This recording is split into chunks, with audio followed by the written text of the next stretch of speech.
So thanks, everyone. So Matt and I are working on the Peter Robinson DNA project. Matt has been doing this for over 8 years, and I joined Matt in this project a couple of years ago.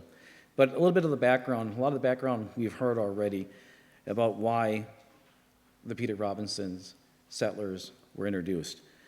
The primary objective, of course, was the agrarian revolt that was happening, the potential of agrarian revolt by the Irish Catholics in Cork. The secondary reason was to make the rural areas in Ontario viable because of the War of 1812 had just ended, and they wanted to settle the lands, which we learned about.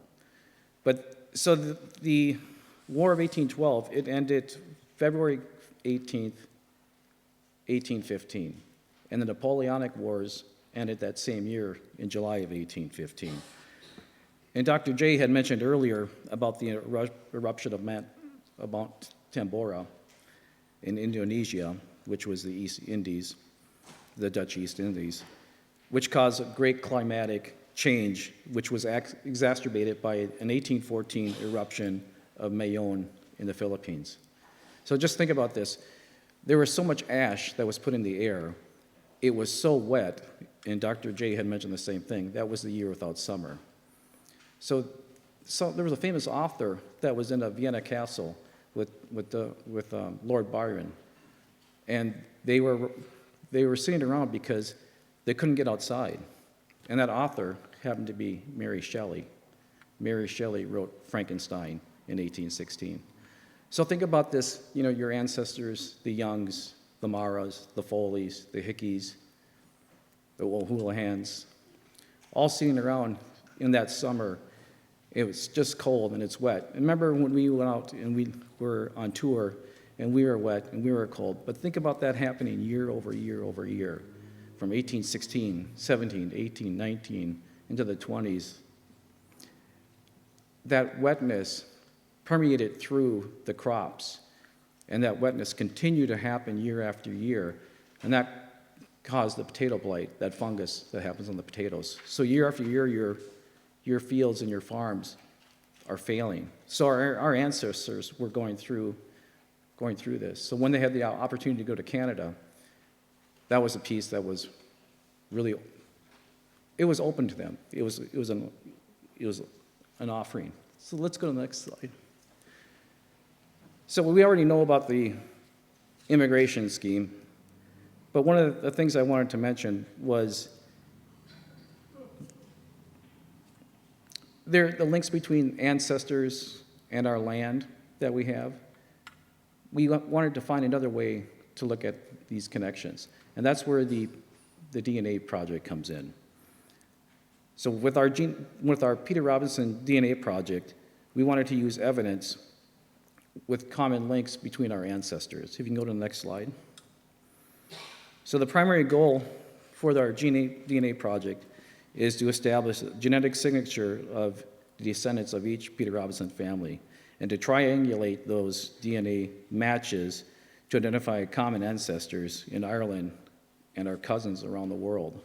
So next slide. Okay, so the existing document, nope, sorry, go back to the following slide. So what we want to do is with the existing documentation we have the logs of the first 2 ships and also on the 1825 ships. And what we're trying to do is match the lot numbers through the documentation of the census. That's what we have currently. That's what we're using as genealogists. And then we have abstracts and deeds for the 1825. Next slide, please. So what we're trying to do is, our goal is to triangulate all of this together with DNA matches.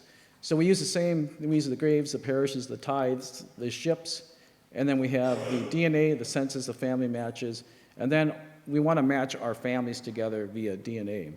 And that's what's really important. And then on the 11 ships, there's some people here that have 7 names on their name tag. So there's a lot of matches between families, because in the Peterborough area, you people stayed in that area for quite a long time, for generations, and intermarried within those generations. And then for the 1823 folks, a lot of us migrated together. So half the room here, I believe, is from the United States. So that migration happened through New York. It happened down through Pennsylvania, Ohio, Myself, it was Minnesota. We have people from Nebraska, Iowa, California. So that migration, as the West opened up, the West at that time, Minnesota was considered the West. And then as that opened up into California, that all opened up for migration as well. All right, next slide, please. So the DNA primer, I believe you're up.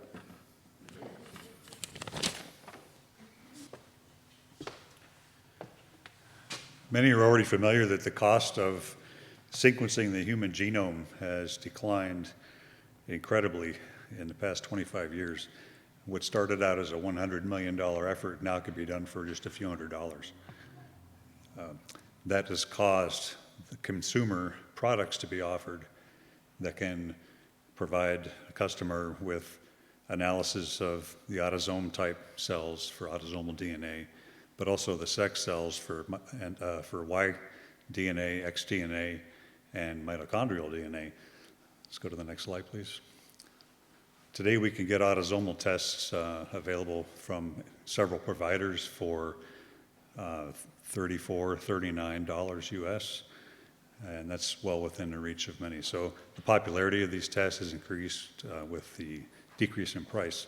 I'm not going to go into too much of this, but what I wanted to say about the Y chromosome DNA in particular is that it offers us a way to look at certain signatures on the Y chromosome DNA that provide markers that we can build electrochemical and optical machines today to read the DNA directly and read values along different positions on the chromosome. Next slide.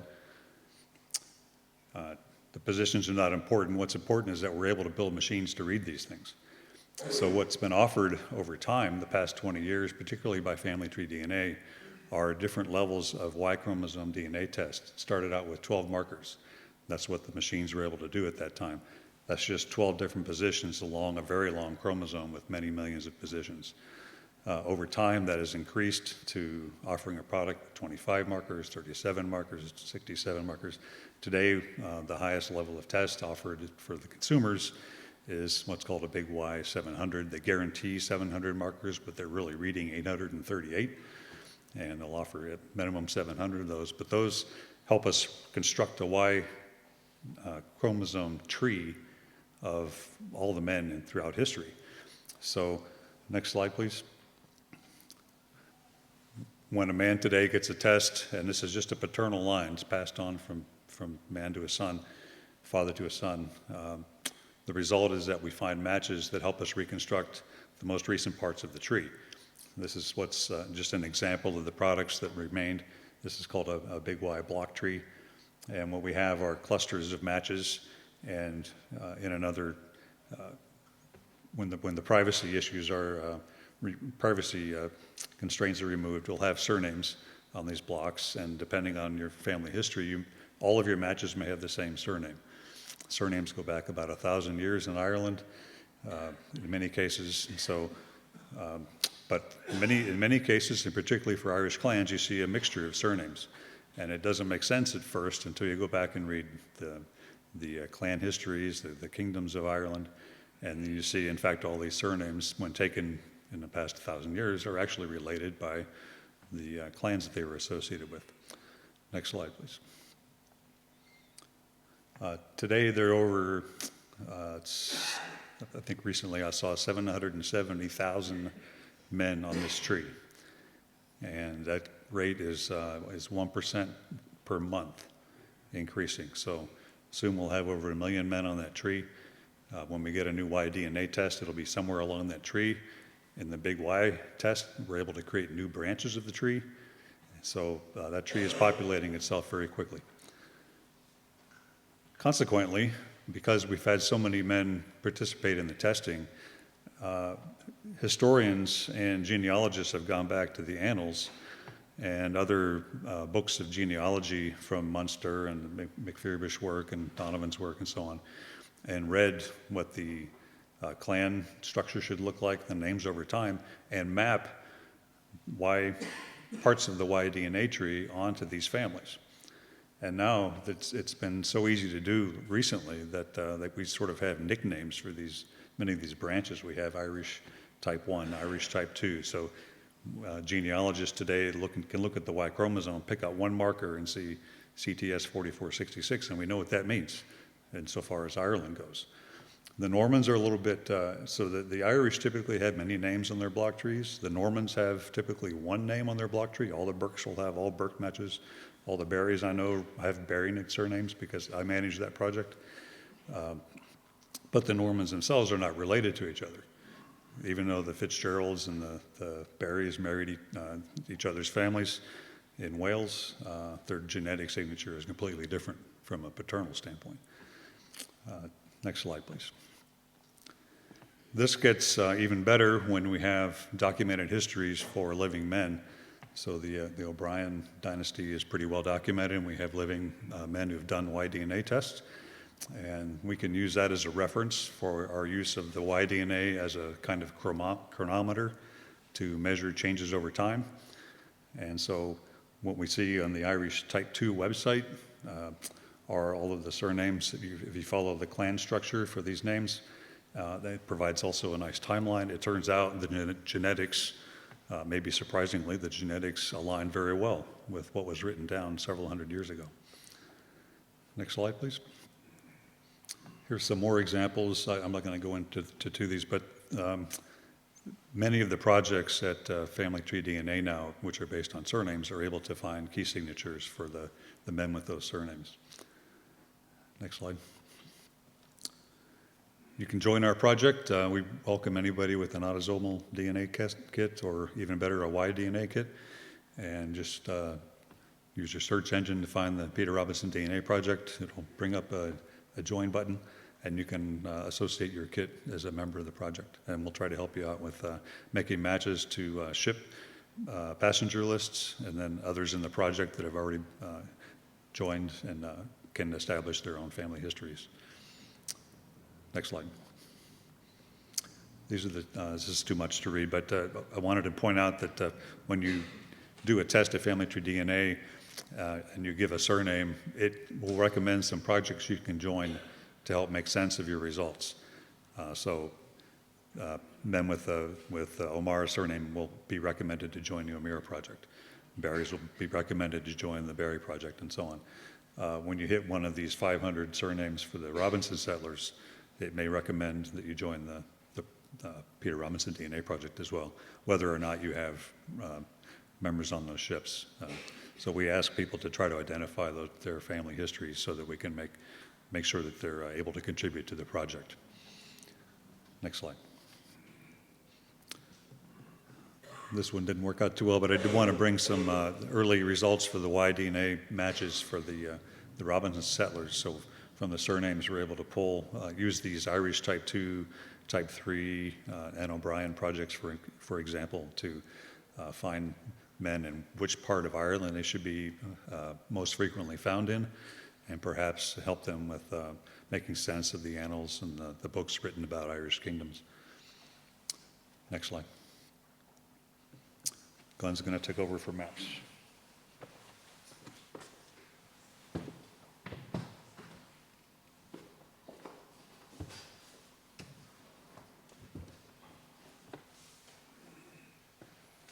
All right, so there's a handout. Have we handed that handout yet?